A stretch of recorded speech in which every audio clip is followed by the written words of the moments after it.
నమస్తే అండి. నేను మీ రూప. ఎలా ఉన్నారందరూ? నేను బాగానే ఉన్నానండి. మీరందరూ కూడా బాగుండాలని మనస్ఫూర్తిగా కోరుకుంటున్నాను. ఈ వీడియో అయితే నేను తొలి ఏకాదశి రోజు తీశానండి. కాకపోతే కొంచెం లేట్ అయింది. డైలీ వ్లాగ్స్ కింద అప్లోడ్ చేసేద్దాం అనుకున్నాను. కానీ కొంచెం తాతయ్య చనిపోయారని చెప్పాను కదా! దినము అవన్నీ ఉండడం వలన నాకు కుదరలేదు. ఇక్కడైతే నేను పిల్లల కోసం దోసలు వేస్తున్నానండి. అన్నమైతే వండేసాను. అన్నము, కూర చల్లారబెట్టేసి బాక్స్ కూడా పెట్టేసాను. ఈ టిఫిన్ తినేసి ఇంకా వాళ్ళు వెళ్ళిపోతే మిగతా పనులయి నేను చేసుకోవాలి. మిగతా పనులంటే ఏం లేదునండి. బట్టలయి వాషింగ్ మిషన్‌లో వేసేసాను. గిన్నెలు కడిగేసాను. బయట వాకిలికి కూడా మంచిగా ముగ్గయి పెట్టేసుకున్నా. ఇంకా బట్టలవి ఆరబెట్టుకోవడం అయి ఉన్నాయన్నమాట. ఇల్లంతా మాప్ పెట్టుకోవాలి. ముందు దీపారాధన అవన్నీ కూడా చేయాలి అనుకోలేదండి. కానీ తొలి ఏకాదశి రోజున ఇల్లు అలా ఉండకూడదని చెప్పి మళ్ళీ అప్పటికప్పుడు అనుకోని మొత్తం శుభ్రం చేశాను. లేదంటే కొంచెం తొందరగా లేచేదాన్ని. ఈ పాటికి వీళ్ళు ఎళ్ళేసరికి చక్కగా దీపారాధన చేసుకునేదాన్ని. కొంచెం ఆలోచన లేకపోవడం వల్ల అంటే తొలి ఏకాదశి అని తెలుసు. కానీ మనసేం బాలేదు మార్నింగ్ లేచినప్పటి నుంచి. ఇంకా అందుకని కొంచెం చెయ్యాలా వద్దా అన్నట్టు ఉండిపోయాననమాట. కానీ తొలి ఏకాదశి రోజునే ఇంట్లో దీపారాధన లేకపోతే ఎలా చెప్పండి. ఇంకా అందుకని అప్పటికప్పుడు వీళ్ళు వెళ్ళగానే ఇంకా నా పనంతా స్టార్ట్ చేశాను. ఎన్ని మాటలు చెప్పిద్ది గానీ సాత్వికకి ఇంకా చెప్పులు వేసుకోవటమే రాదు. షూ కూడా ఆ కాలుది ఈ కాలుకి, ఈ కాలుది ఆ కాలుకి వేసిద్దండి. మళ్ళీ దాన్ని సరి చేసుకోవడమే నాకు సరిపోతుంది. రేణు మాత్రం పర్ఫెక్ట్‌గా రెడీ అయిపోయి అది ముందుగానే వాళ్ళ అక్కయ్యతో వెళ్ళిపోయింది.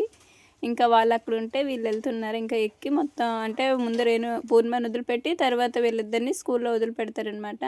బస్సుంది. అయినా సరే ఎలాగో వెళ్తున్నారు కదని చెప్పి ఇంక అదే అలవాటు చేసేస్తున్నారు. బస్సు 2 టైమ్స్ తిరుగుతుంది. అంటే కొంచెం పిల్లకాయలు ఎక్కువయ్యారనమాట. ఇరుకిరుగ్గా అది వరకైతే నిలబడి ఎళ్ళేవారు అంతంత బరువులతోటి. సో, మొన్న ఒక రోజు అందరూ అడిగారేమో మరి 2 టైమ్స్ బస్సొస్తుంది. ఇంకా సెకండ్ టైమ్ ఉందనమాట. అయినా సరే మా వారు వెళ్తున్నాను కదని చెప్పి తీసుకెళ్ళిపోయారు. వాషింగ్ మిషన్‌లో అయితే బట్టలు ఉతకడం అయిపోయిందండి. ఇంకా అవి తీసి ఆరబెట్టాలి. ఇవి ఆరబెట్టేసి ఇల్లంతా కూడా మాప్ పెట్టుకున్నానండి. మాప్ పెట్టి గుమ్మాలన్నీ కూడా మంచిగా కడిగేసుకున్నాను. ఇంకా తర్వాత ఫ్రెష్ అయ్యి ఇంట్లో ముగ్గయితే పెట్టుకున్నా. ఇంట్లో ముగ్గు పెట్టి అసలు ఈ మధ్య చాలా రోజులవుతుంది. మా వారు ఇంట్లోకి రాగానే ముగ్గు చూసి ఎంత హ్యాపీగా ఫీల్ అయ్యారు. ఈ మధ్య ఎప్పుడు చూడలేదు చాలా బాగుంది ఇంట్లో ముగ్గు పెడితేని.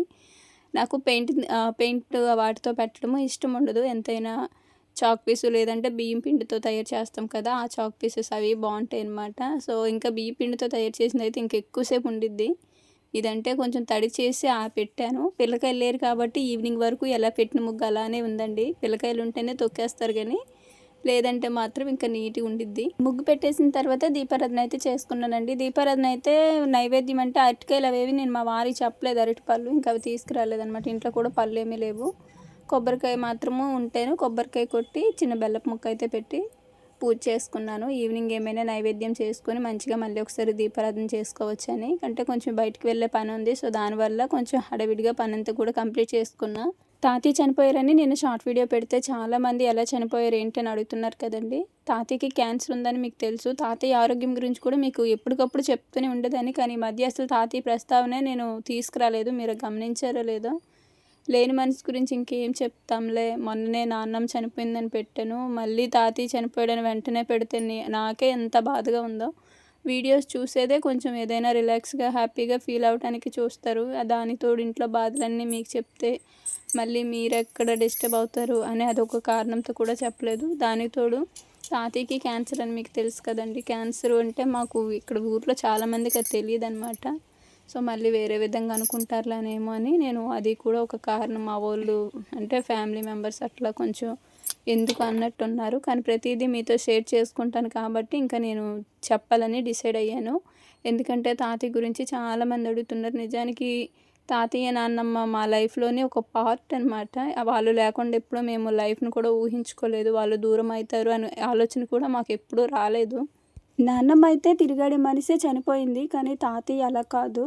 తాతయ్య చాలా నరకం చూసిండు. అంటే క్యాన్సర్ అని చెప్పాను కదా! అది రోజు రోజుకి ఎక్కువైపోవడం చాలా పెయిన్ వచ్చేసేది. మీకు నేను చెప్పానో లేదో అండి. తాతయ్యకైతే ఈ కుడి చెయ్యి అయితే అసలు లేదనమాట. అంటే పూర్తిగా పడిపోయింది. ఆ చెయ్యికే క్యాన్సర్ గడ్డ వచ్చింది కదా! ఆ చెయ్యి పూర్తిగా మామూలుగా క్యాన్సర్ గడ్డ వచ్చిందంటున్నారు. కానీ అది క్యాన్సర్ గడ్డ అంటే రాలేదు. అది జస్ట్ ఊపిరితిత్తుల క్యాన్సర్ అని మళ్ళీ అంటున్నారు. బాపట్లలో ఏమో అలా అన్నారు. గుంటూరులో ఏమో అలా అన్నారనమాట. కానీ మా తాతయ్య మాత్రం నాకెప్పుడు ఊపిరి పీల్చుకునే దానిలో ఇబ్బందే లేదు. అంతా బాగానే ఉంది. నాకెప్పుడు అలా అనిపియలేదని తాతయ్య అనేవాడు. లాస్ట్‌గా మేము మా పెళ్లి రోజు బిర్యానీ చేశాను చూడండి. నా చేతులతో నేను తాతయ్యకి ఆ రోజు వండి పెట్టడం అదే లాస్ట్. అంటే మంచిగా కడుపు నిండా తాతయ్య తినడము అదేననమాట. ఇంకా తర్వాత నుంచి మొత్తం కట్టడి చేసేసాడు. అంటే సరిగ్గా ఆహారం తినకుండా 3 పూట్ల మంచినీళ్ళు, మజ్జిగ, కూల్ డ్రింక్ తోటే బతికేస్తాడు. ఎంతమంది మెల్లి అన్నం పెట్టినా సరే అస్సలు కొంచెం కూడా తినేవాడు కాదండి. అంటే తాతయ్యకి బతకాలని లేదు. ఆయన ముందుగానే డిసైడ్ అయ్యి బాగా మొండిగా ప్రవర్తించాడు చనిపోయే ముందు. అసలు ఏం పెట్టినా తినకుండా ఏవేవో మాట్లాడుతూ అసలు చెప్పలేంలేండి. అంటే ఆయనకి బతకాలని లేదు. నాన్నమ్మ చనిపోవటం, క్యాన్సర్, ఇంకెవరు నన్ను పట్టించుకోరు అన్న దీనిలో వెళ్ళిపోయాడు. దానివల్ల కడుపు కాల్చుకొని, ఆకలి చంపుకొని సగము చనిపోయాడు. నేను ఒక పిక్ పెడతాను చూడండి ఫోటో. అప్పట్లో తాతయ్య అసలు పులిలా ఎలా ఉండేవాడు. కానీ చనిపోయే టైంకి అసలు ఏం లేదు, మొత్తం ఎండిపోయాడు. తాతయ్యకి నేను అప్పుడు ఆయింట్మెంట్ రాసేదాన్ని చెయ్యి నొప్పి అంటే. సో అప్పుడు చూసినప్పటికి తర్వాత చనిపోయిన రోజుకి అసలు ఎంత తేడా ఉందో, అంటే మొత్తం చెయ్యి ఎండిపోయిందనమాట. నిజానికి చనిపోయే ప్రశాంతంగా ఉన్నాడులేండి, బతికుండి నరకం చూసిండు అసలు. ఎందుకంటే ఆ క్యాన్సర్ నొప్పికి అసలు తట్టుకోలేక గట్టి గట్టిగా అరుస్తుంటే మాకేదోలా అయిపోయేది. నాన్నమ్మ చనిపోయినా కరెక్ట్గా 40 రోజులకి తాతయ్య చనిపోయారు. అప్పుడే అనేవారు మాతో, అసలు నేను ఉండను, ఏదో కొన్ని రోజులు ఉంటున్నాను, అంటే నాన్నమ్మ దినమైపోగానే నేను చచ్చిపోతాను అనేవాడు. తర్వాత మీకోసమనే ఒక 4 రోజులు ఉంటున్నాను, కానీ నేను బతుకును, నేనైతే చచ్చిపోతాననే అనేవాడు ఎప్పుడు. ఇంక మేము తిట్టేవాళ్ళం, ఎందుకు అలా మాట్లాడుతాం, మేము అందరం లేమా అని. మాట్లాడినా సరే ఎందుకు, ఇప్పుడు ఎవరు అమ్మ చూస్తారు, భార్య సాటి ఎవరు రారు కదా, నా రాజ్యం ఉంటే నన్ను బాగా చూసుకునేది అని చెప్పి పద్దాక ఏడ్చేవాడు. తాతని చూస్తే మాకు ఏడుపు వచ్చేసేది. అది కాకుండా చనిపోయిన రోజు మొత్తం నోటంటే బ్లడ్ కూడా పడింది. అంటే లోపల గడ్డ ఏమైనా పగిలిందేమో అని మేము అనుకున్నాము. ఇంకేం లేదు ఆయనలో, అసలు మొత్తం ఎండిపోయాడు కదా. నెలన్నరలోనే ఇద్దరు కూడా వదిలి వెళ్ళిపోయారు. నిజంగా ఎంత బాధ అనిపిస్తుందంటే వాళ్ళిద్దరు గుర్తొచ్చినప్పుడల్లా తెలియని దుఃఖం వచ్చేస్తుంది. ఎందుకంటే ఎక్కువగా మాతోటి ఉంటారు కదా, అటు వెళ్తూ మమ్మల్ని పలకరించి బాగా చూసుకునేవాళ్ళు. ఇప్పుడు వాళ్ళు లేరు. ఇంకా అన్ని తలుచుకుంటేనే ఏదో తెలియని ఒక ఇదిలా అయిపోతుంది. తాతయ్య దినానికి ఆడపిల్లలు వస్తువులు పెట్టాలి కదండి. ఇంకా ఆడపిల్ల అంటే మా అత్తయ్య తరపున ఇంకా మేమే, అంటే నాన్నమ్మకి ఎలా తీసుకున్నామో తాతయ్య కూడా అలానే వస్తువు దినానికి పెట్టడానికి అయితే ఇప్పుడు చీరలు అయితే వచ్చాము. ఇంక మేము వచ్చి మా వదిన ఎక్కించుకొని వెళ్ళి ఇంకా వస్తువులు చెప్పి ఆర్డర్ ఇచ్చి వచ్చామన్నమాట. నాన్నమ్మ దినం రోజు మేము వస్తువులు లోపల ప్యాకింగ్ చేసేటప్పుడు తాతయ్య మా వారిని అన్నారంట, ఒకవేళ నేను చనిపోయినా సరే ఇలానే చేస్తారంట్రా అని. అంటే ఎందుకంటే నాన్నమ్మ చనిపోయినప్పుడు చాలా బాగా చేశారండి, చాలామంది వచ్చారు కూడా. తాతయ్య చనిపోయినప్పుడు కూడా నాకు ఇలానే చేస్తారని అడిగినప్పుడు చాలా బాధ అనిపించింది. అందుకని అసలు అంటే ఇప్పుడు వస్తువులు అవన్నీ ఎందుకులే అనేసారు, కానీ నాన్నమ్మకి ఎలా చేసామో తాతయ్యకి అలానే చెయ్యాలి. ఇద్దరిని వేరు అయితే నేను చూడట్లేదు. అది కాకుండా చేసేది ఇది ఆఖరి, ఇంకా వాళ్ళ కోసం ఏం చేసినా వాళ్ళ రుణం తీర్చుకునేది ఇక్కడే కదా. ఆయన చేసేదైతే ఏదైనా సరే నేను చేస్తానని ముందుకెళ్ళారు. ఇంకా చిన్నదినం అప్పుడు కూడా మా వారే చేశారండి. తర్వాత ఇప్పుడు వస్తువులు కూడా ఇంకా మా వదిన వాళ్ళు, మా వారు ఇంకా కలిసి అయితే తీసుకున్నారు.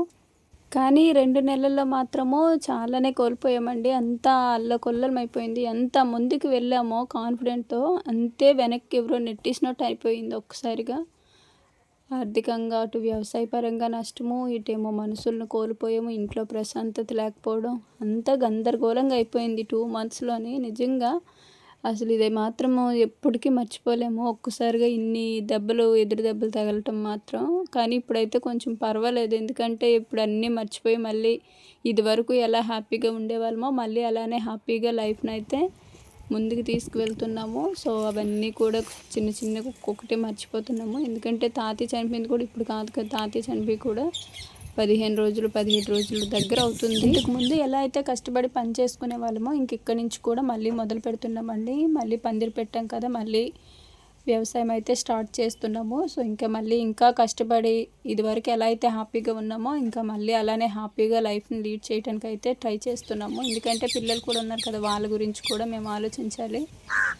ప్రతిదానికి కుంగిపోకూడదు అని అయితే మేము నమ్ముతాము. ఎందుకంటే మా వారు ఇంకా అంతకంటే ఎక్కువే చూస్తారు. నేనంటే ఇప్పుడే కొత్త కాబట్టి నేను తట్టుకోలేకపోయాను, కానీ మా వారైతే వాళ్ళ నాన్న, అమ్మగారు, వాళ్ళ నాయనమ్మ కానీ వాళ్ళ బాబాయ్ అన్నీ చూసి వచ్చారనమాట. ఆయనే అంత స్ట్రాంగ్గా ఉన్నప్పుడు సో నేను కూడా ఇంకా ధైర్యంగా ఉండాలని అయితే నిర్ణయించుకున్నాము.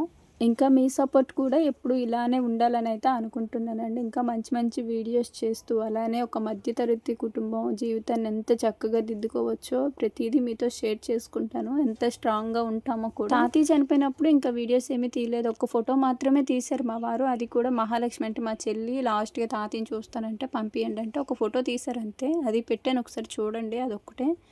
కాకపోతే మన వీడియోస్లో ఏ వీడియో ఓపెన్ చేసినా ఖచ్చితంగా వాళ్ళు ఉంటారు, సగం పైన వీడియోస్లో వాళ్ళే ఉంటారు కూడా.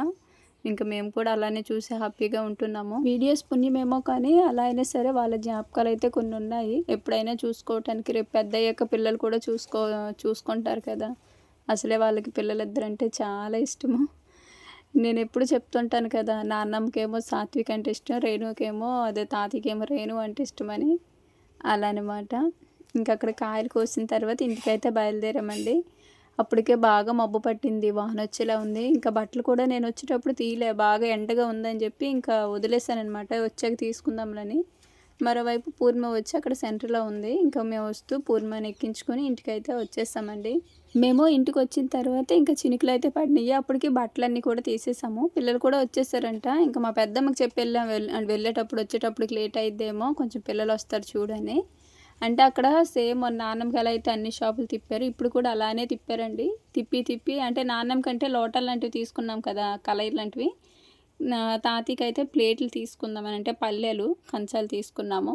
కానీ మంచి వస్తువులు తీసుకున్నాము, పెట్టేది ఏదైనా కొంచెం మంచిగా కనబడాలి, గట్టిగా ఉండాలని చెప్పి పల్లెలు. అవి నెక్స్ట్ వీడియోలో తాతయ్య దినం అది ఎలా చేసామనేది అప్పుడు చూపిస్తానులేండి. చిన్నపిల్లల పలక మీద ముగ్గు నేర్చుకుంటుంది, అక్కడ వేసాను కదండి, ఇంకా దాన్ని ప్రాక్టీస్ చేస్తుంది అనమాట. కానీ బాగానే నేర్చుకుంది, నేను అసలు ఏం చెప్పలేదు, జస్ట్ చూసి చుక్కలు వేసుకొని అదే వేసేసుకుంది. ఇంకా ఏదో చిన్న మిస్టేక్ ఉంటే చుక్కలు ఎక్కువ పెట్టేస్తే అలా కాదు ఇలా అని చెప్పాను, ఇంకా పర్ఫెక్ట్గా వేసేస్తుంది. రేణు కూడా నేర్చుకుంటుంది. ఇంకా మా సాత్వికకు మాత్రం అవేమీ పట్టవులే, దానికి టీవీ ఉంటే చాలు. కొన్ని కొత్త డ్రెస్సులు ఉంటేను ఇంకా అదైతే ఒకటి ఈరోజు స్టిచ్ చేశాను మధ్యాహ్నం, ఇంకా అంతే. మిగతాయి అక్కడే పడేసాను, మిగతాయి కూడా స్టిచ్ చేయాలి. అప్పటికి ఒకటి వెళ్ళాలని చెప్పి మా వారు గోలనమాట, అందుకని ఇంకా ఆపేసాను మధ్యలోనే. అప్పటికి 12 నుంచి బయలుదేరుతాం అనుకుంటే బాగా ఎండగా ఉందని చెప్పి 2 నుంచి బయలుదేరి వెళ్ళాము. మార్నింగ్ దీపారాధన చేసేటప్పుడు నార్మల్గా కొబ్బరికి కుట్టి చిన్న బెల్లపు ముక్క పెట్టేస్తాను. ఇంకా అప్పుడే ఉదయమే కేసరి చేద్దాం నైవేద్యం అనుకున్నాను, కానీ టైం సరిపోలేదండి. ఇంకా అందుకని సాయంత్రం ఇంక ఇంటికి రాగానే ఫ్రెష్ అయ్యి మళ్ళీ స్నానం అయి చేసుకుని ఇక్కడ నైవేద్యం అయితే చేస్తున్నాను. నేను రవ్వ కేసరి ఎప్పుడు చేయలేదు, ఇదే ఫస్ట్ టైము. సేమియా కేసరి చేశాను కానీ రవ్వ కేసరి అయితే ఎప్పుడు ట్రై చేయలేదండి. ఎలా వస్తుంది అనుకున్నాను కానీ అసలు సూపర్గా ఉంది. ఎందుకంటే డ్రై ఫ్రూట్స్ అవన్నీ ఎక్కువ వేసి నెయ్యి వేసి చేశాను. 1 కప్పు రవ్వకి 3 కప్పులు వాటర్ పోసామంటే మనకు పర్ఫెక్ట్గా తెలిసిపోతుంది. అండ్ 1 కప్పుకి మన స్వీట్ని బట్టి కప్పు పంచదార లేదా కప్పున్నర పంచదార అలా వేసుకుంటారు. నేనైతే ఇక్కడ 1 కప్పే వేసాను, ఎందుకంటే మళ్ళీ పిల్లకాయలు తిన్నారంటే ఊరికనే ముక్కలు కారుతాయని చెప్పి. అందుకని కప్పు వేసేసి 3 కప్పులు వాటర్ అయితే పక్కన ఇలా మరగబెట్టుకున్నానండి. అందులోనే ఎలర్జీ పౌడర్ కూడా వేసి కాచుకున్నాను. రవ్వ అయితే మంచిగా ఫ్రై చేసుకున్నానండి. చాలామంది ఫుడ్ కలర్ వేసుకుంటారు, కానీ నేనైతే ఫుడ్ కలరు పెద్దగా యూజ్ చేయను, న్యాచురల్గా ఉంటేనే బాగుంటాయి. ఇంకా వేడి వాటర్ని అయితే ఇందులో వేసేసి మంట అనేది సిమ్లో పెట్టుకొని కలుపుతూ ఉంటే సరిపోతుంది, తొందరగా ఉడికిపోయింది. వచ్చేది శ్రావణ మాసం కాబట్టి ఇంకా నైవేద్యాలు అవి తప్పకుండా చేస్తూ ఉంటాము. అందులో ఇలా సింపుల్గా ఉన్నవన్నీ ఇప్పటి నుంచే ప్రాక్టీస్ చేసి పక్కన పెట్టుకుంటే అప్పుడు ఏ హడావిడి లేకుండా ఫాస్ట్గా చేసుకోవచ్చు. కేసరి మాత్రం చాలా సింపుల్ అండి, ఎవరైనా చేసేస్తారు. ఇంట్లో ఉన్నాయి కదని చెప్పి డ్రై ఫ్రూట్స్ కూడా కొంచెం ఎక్కువగానే ఫ్రై చేసుకున్నాను. ఇంకా అవి కూడా వేసేసి మంచిగా కలిపేస్తాను. నేను ఏది చేసినా సరే మా వారు తిని టేస్ట్ ఎలా ఉందో చెప్తారని చాలా ఆశపడతాను. కాకపోతే ఆ రోజు మా వారే తినలేదు, వేరే పని మీద. ఇంకంటే తాతీది దినం ఉందనమాట. సో ఇంకా హడావిడిలో బయట తిరుగుతున్నారు ఇంకా అటు వాళ్ళ మామయ్య వాళ్ళతోటి. ఇంకా నేనేమో ఇంట్లో చేసి దీపారాధన వరకు పెట్టి అది ఫ్రిడ్జ్లో పెట్టాను, అంటే పూజకి పెట్టాను కదా, ఆ బౌల్తో పూజలోంది పనుకునేటప్పుడు తీసి ఫ్రిడ్జ్లో పెడితే ఆ నెక్స్ట్ డే అది తిన్నారనమాట. చాలా బాగుంది టేస్ట్ అని అప్పుడు అంటున్నారు. ఏంటి ఏదైనా వండింది నేను వెంటనే చెప్పాలి, అంతేగాని ఆ మరుసటి రోజు చెప్తే అది లెక్కలోకి రాదని నేను అంటాను.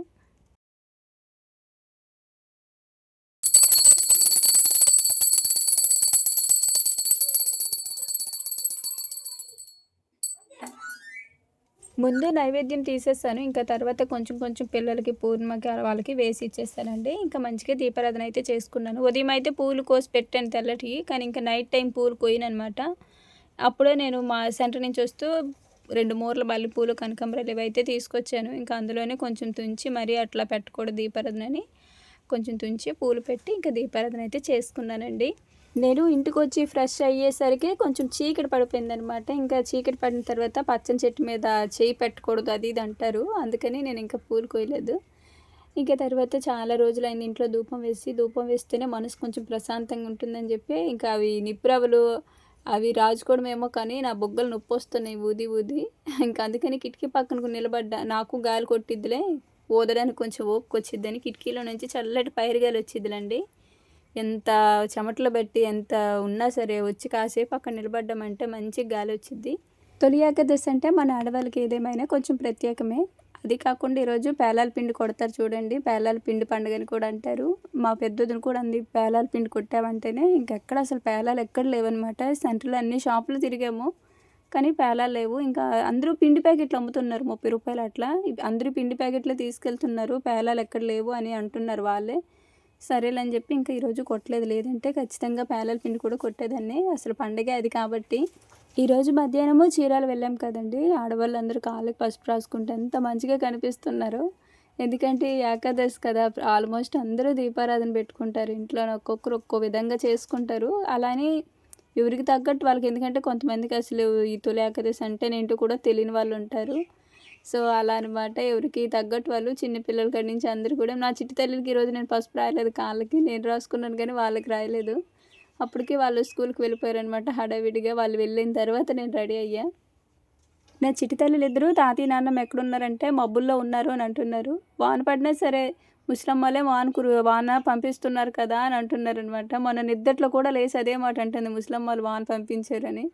అప్పుడు నాకు దాన్ని చూసి ఎలా రియాక్ట్ అవ్వాలో కూడా తెలియలేదు. ఇంత చిన్న పిల్లలకి ఈ ఆలోచనలా అని. సగం మేము ఇక్కడ ఇల్లు కట్టుకొని ఉండటానికి కారణమే తాతయ్య నాన్నమ్మ. వాళ్ళు ఉన్నారని వాళ్ళ కోసమని ఇక్కడ ఇల్లు అది కట్టుకొని ఉన్నాము. లేదంటే మేము ఆరేపల్లిలో ఉండేసి మాట. కానీ ఇప్పుడు ఉన్న పలంగా ఇల్లు కట్టుకొని ఎక్కడికి వెళ్ళలేము కదా. ఇంకా ఇక్కడే అంతా వాళ్ళు ఉన్నా లేకపోయినా ఇంకా నాకైతే ఇక్కడి నుంచి ఎక్కడికి వెళ్ళబుద్ది అయ్యేది. ఎందుకంటే అలవాటు అయిపోయింది కదా. సో ఇంకా నేనైతే ఎక్కడికి నా ఇల్లు వదిలి రాను అని మా వారితో చెప్తున్నా.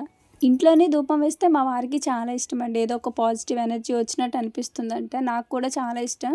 అందుకని వారానికి ఒకసారి 2 సార్లైనా ఖచ్చితంగా ధూపం అయితే వేస్తాను. సాత్వికకి కేసరి నచ్చలేదంట. నేను తిన్ను అంటుంది. రేణు మాత్రం 2 సార్లు పెట్టించుకొని తింది. మరి దీనికి ఏమైందో. ఇంకా నేను తింటుంటే మళ్ళీ వచ్చి నాకు పెట్టమ్మా అని అంటుంది. ఇంకా జీడిపప్పులన్నీ బాగానే ఏరుకొని తినేస్తుంది మళ్ళీ.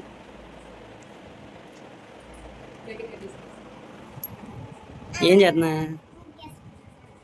మొత్తానికి ఆడపిల్ల అనిపించు. నేనేదో పులిలాగా పెంచాలనుకుంటే నువ్వు ఆడపిల్ల అయిపోతున్నావు. అయితే రెండల్లి పులిలాగా ఉండాలి, సరేనా? అయ్యో, అది నువ్వేసావా? చాలా బాగుంది.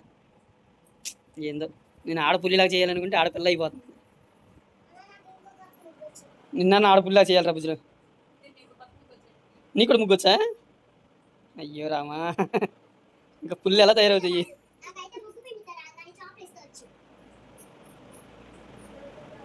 ముగ్గులు కాదమ్మా, మీరు ఈ జనరేషన్లో టెక్నాలజీతో పరిగెత్తాలి. నేను పరిగెత్తా, అయిపోయింది మా జనరేషన్లో. మీరు పరిగెత్తాలి, మాది అయిపోయింది. ఇక మీకోసం మా పరిగింపు మాది. ఇంట్లోనే మనము ఎలా ఉంటామో మన పిల్లలు కూడా అలానే ఉంటారు అనటానికి ఇదొక ఉదాహరణ. ముగ్గులు భలే పెట్టింది కదా. ఇంకా పిల్లలకైతే నేనే అన్నం కూడా తినిపించేసానండి. సో ఇదన్నమాట ఇంక ఈరోజు వీడియో. ఇలా అయితే గడిచిందండి ఈరోజు. అలానే ఇంక వీడియో అయితే ఇక్కడితో ఆపేస్తున్నాను. వీడియో చూసి వెళ్ళిపోకుండా ఒక చిన్న లైక్ అయితే ఇవ్వండి. మరో మంచి వీడియోతో మళ్ళీ కలుద్దాము. ధన్యవాదాలు.